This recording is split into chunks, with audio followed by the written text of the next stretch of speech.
From the gridiron to the hardwood, James Mesh breaks it all down. It's time for another episode of Cleats and Sneaks. Welcome back to Cleats and Sneaks, the podcast where we discuss everything from the NFL to the NBA. I am your host, James Mesh, and man, what a moment it's going to be on Sunday. We've been preparing and getting ready for this moment. It leads up to this Super Bowl 58 between the Kansas City Chiefs and San Francisco 49ers. Also, do want to remind you, don't forget to like and subscribe on the video, and don't forget to hit that notification bell. That way you know every time we upload any one of our podcasts, not only this one, but others like For Tire Change with Dawson Iserlo and the Miguez Mindset with Matt Miguez. Getting right into it, Super Bowl 58, Kansas City Chiefs, San Francisco 49ers. It's a rematch of what we saw just a couple years back in 2019.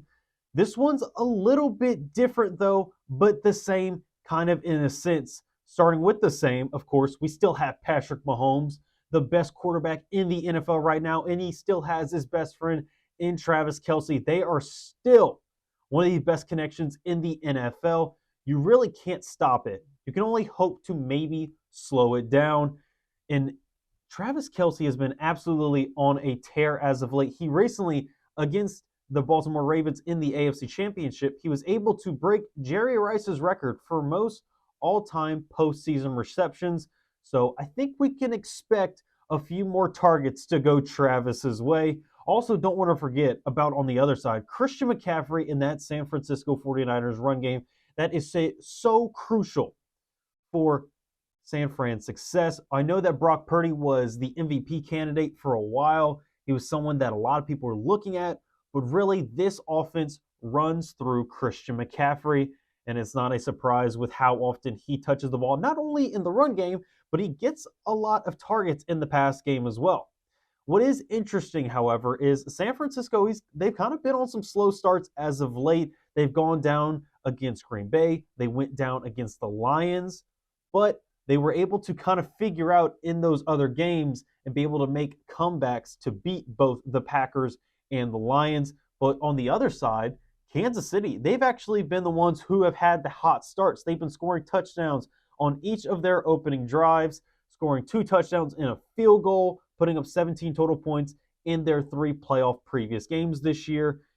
San Francisco, however, they haven't scored on either of their opening drives, but they were able to put up a couple of touchdowns on their second drive of each of those games. One big thing about this matchup, however, I wonder, what is George Kittle going to be doing in this game? Because you've seen him have the highs of highs when it comes to receptions, having, 6-7 catches for 120 yards and maybe 2 touchdowns. But then we've also seen those games where he has, like against the Lions, 2 catches for 18 yards, and he kind of is more about trying to help in the run game block. And he's phenomenal at both. But when it comes to maybe the sports bettors, where are we? Are we going to see a huge explosion from him? Or is he going to be more neutralized in a sense? Because it's interesting. In the few games that he's played against Kansas City in his career over the last couple of years, in the regular season, he's had some pretty good games going for 70, 80, 90 yards, 6 catches, and catching a touchdown. But in that last Super Bowl, he only had a couple of catches for about 40 or so yards. So he was kind of limited on what he was able to do in the pass game. Looking at other receivers, we know that Deebo Samuel is another big play in the run game and in the pass game because of how versatile he is for the 49ers. But looking at Brandon Ayuk, he's kind of more of that traditional wide receiver in a sense. He runs really good routes, but he's more on the outside, running a lot of crossing routes here and there, going on out routes as well in that Kyle Shanahan system. But he's been also limited in a sense because in these 2 games against the Lions and the Packers for the NFC Divisional and Conference Championship, he's had a total of 6 catches for 100 yards and a touchdown. And really, one of those catches was kind of lucky because it bounced off the Lions defender, bounced off his helmet, and he was able to make the 50-yard catch and then a couple of plays later have a 6-yard touchdown. Outside of that drive, he's been pretty silent. It's been a lot of Deebo Samuel. George Kittle had a good game against the Packers, but it's been mainly Christian McCaffrey throughout. So I'm kind of curious, are we able to see Brandon Ayuk finally break out in these playoffs, or is he going to do more of the same and be silent in a sense? Brock Purdy, for what I've talked about in the previous podcast, where it hasn't looked good, it especially did not look good in that first half when San Francisco had a lot of rain. It affected Brock Purdy quite a bit. He was sailing a lot of passes, and they've even gotten into slow starts with the Lions game where they were down 24-7 at half, having that 17-point deficit heading into halftime. That's never a good sign. However, in the critical moments when they need him the most, he's been able to deliver. He's not really just a system quarterback. Does the system work for his skill set? Absolutely, because of what we've seen on the field. But man, when you really need him to step up and make a play and keep you in that game, he feels like he's going to do it. So it's the same thing with Patrick Mahomes, where you don't feel like this game is going to get out of hand. Even if you see either one of these teams go out to an early 7, 10, 13-point lead, and you're wondering, oh no, is this about to be a blowout? Just pump the brakes, because both of these quarterbacks know what they're doing. They have great supporting casts around them. There's no way that this Super Bowl is going to be a blowout. It's going to be a close one by the end of it all. What is interesting, however, is Kansas City's defense. We talked about it. They've been able to clamp up a lot of teams throughout the season, and they've been able to bring a lot of pressure in these playoffs to opposing quarterbacks. Kansas City has been able to sack the quarterbacks at least twice a game, averaging 2 sacks per game. George Karlaftis has led the way with 2.5 sacks, and Chris Jones, he's been absolutely a monster, both in the pass rush game as well as being a run stuffer as well. Brock Purdy has been sacked 3 times in the 2 games that they've played against the Lions and the Packers. But was one interesting note is that Charles Omenihu, he tore his ACL in the AFC Championship. He's an edge rusher for the Kansas City Chiefs. You do worry, where is it going to be when it comes to the pass rush ability for the Chiefs? Because it's never a good sign when you have one of your pass rushers go down. Was he a big name? Was he someone that is constantly getting pressure and leading the team in sacks? Not necessarily, but when you lose depth like that and you lose a starter, you do worry about the pass rush ability of that team. And if they're not able to get there, you're able to buy more time for Brock Purdy to find a play and maybe find Brandon Ayuk, find George Kittle, maybe even Kyle Juszczyk deep down the field for a big chunk play. Now, what is interesting when it comes to the Kansas City side of the ball, Isaiah Pacheco is that lead man in the backfield for the Chiefs. He did have a toe and an ankle injury, but he's recently been off of the injury list, and he looks like he's an absolute good to go. He played through it a couple of times in those previous games against the Dolphins, the Bills, and the Ravens. But even in those games, he's been an absolute factor, getting plenty of touches, 20 plus in each one of them. So I expect him to get a bunch of touches.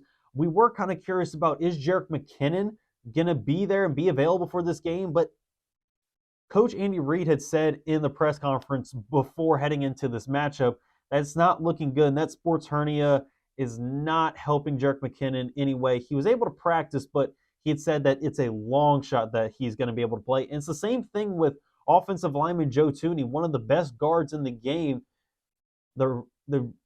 The Chiefs did not have him against the Ravens in that AFC Championship, but they were still able to figure out, especially against one of the better defenses in the NFL. Looking at the outside, though, we talked about Travis Kelce at tight end, but the main guy at the wide receiver core, we were wondering, was it going to be Sky Moore? Is Kadarius Toney going to be the guy that steps up for Patrick Mahomes on the outside?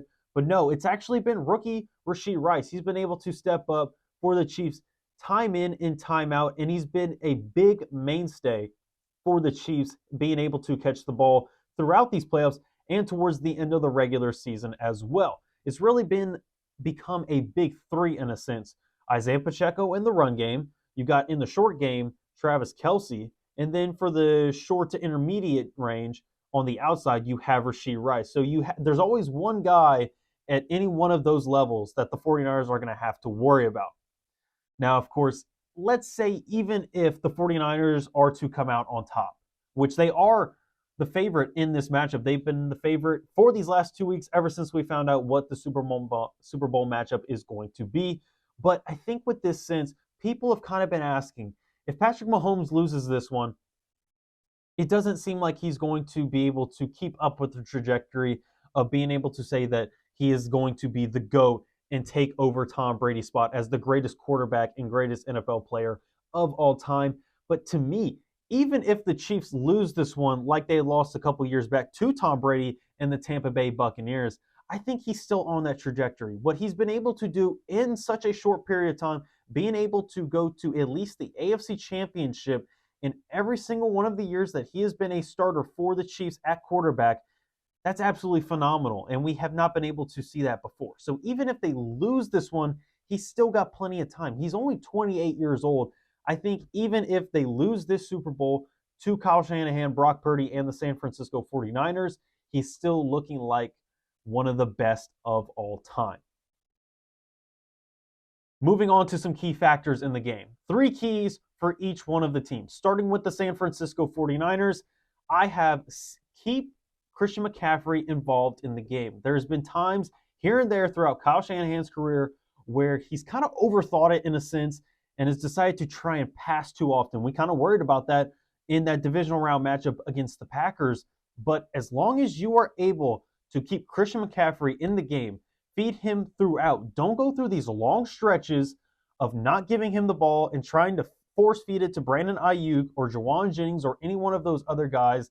As long as you are consistently getting it to Christian McCaffrey, whether it's in the pass game or in the run game, you are giving yourself one of the best shots to win this game. You also have to make sure that you slow down Kansas City in the short passing game. Patrick Mahomes and that Kansas City offense, they have been calling a lot of quick screens, whether it's to their tight ends or to their wide receivers, and they've been able to get effective chunks throughout each of those games.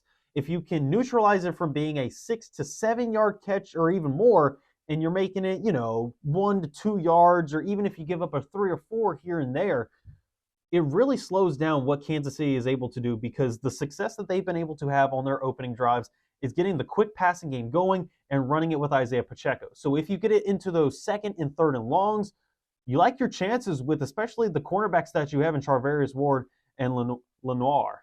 And then the third key to the game for the San Francisco 49ers is to make sure that you do not start off slow again. We've seen what had happened against a Lions team and a Packers team that are talented but don't have the experience of the San Francisco 49ers or Kansas City Chiefs. If you start off slow and you're going down 7-10 by the end of the first quarter, or you're midway through the second quarter and you're down by 10, it's not looking good. It's not going to be a blowout in a sense. I think that even if San Francisco gets off to a slow start and they're down by 2 scores or so by the midway through the part of the second quarter, you still have a chance of coming back and making it a 1-score game. But because of you being in a deficit for so long and you allowing Kansas City to start off fast and get out to an early lead, it really dwindles your chances of being able to hoist the Vince Lombardi trophy. Then for the Kansas City Chiefs, you have to make sure that you're feeding your playmakers early and often. That big 3 that I mentioned not too long ago, Rashee Rice, Travis Kelce, Isaiah Pacheco, as long as you are getting them the ball constantly throughout the game, they're the guys that have brought you here and have been able to take some of the weight off of Patrick Mahomes' shoulders.